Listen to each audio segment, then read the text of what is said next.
লোকসভা নির্বাচনে ফল প্রকাশ হতেই বুধবার দিল্লিতে একজোট হবেন ইন্ডিয়া জোটের নেতারা। এই বৈঠকে তারা জোটের ভবিষ্যৎ নির্ধারণ করবে বলে জানা গিয়েছে। যোগ দিতে পারেন পশ্চিমবঙ্গের মুখ্যমন্ত্রী মমতা বন্দ্যোপাধ্যায়ও।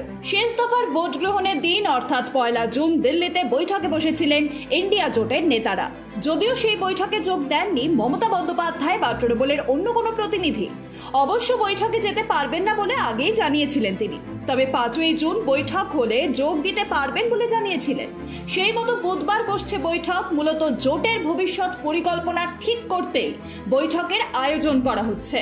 সূত্রের খবর, গণনার আগে গতকাল রাতে মমতা বন্দ্যোপাধ্যায়কে ফোন করেন কংগ্রেসের সভাপতি মল্লিকার্জুন খাড়গে। বুধবার মমতাকে দিল্লি যাওয়ার আমন্ত্রণ জানান তিনি। সেই সময় পরিস্থিতি অনুযায়ী সিদ্ধান্ত নেবেন বলে জানিয়েছিলেন মমতা বন্দ্যোপাধ্যায়। কিন্তু রাজ্যের তৃণমূলের ভালো ফলের পর এই বৈঠকে মমতা যোগ দেবেন বলেই জানা গিয়েছে।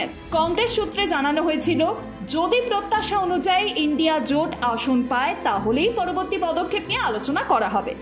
আসন সংখ্যা প্রত্যাশা অনুযায়ী না হলে বিক্ষোভ, সাংবাদিক বৈঠক, এমনকি রাষ্ট্রপতির সঙ্গে সাক্ষাতের মতো পদক্ষেপের কথাও বলা হয়েছিল। তবে ফল ঘোষণার আগে মমতার জোটের বৈঠকে যোগ না দেওয়া প্রসঙ্গে রাজনৈতিক মহলের একাংশের মত ছিল, ইন্ডিয়া জোট কতটা দাগ কাটতে পারলো তার ছবিটা ভোট গণনার পর বিকেলেই পরিষ্কার হয়ে যাবে।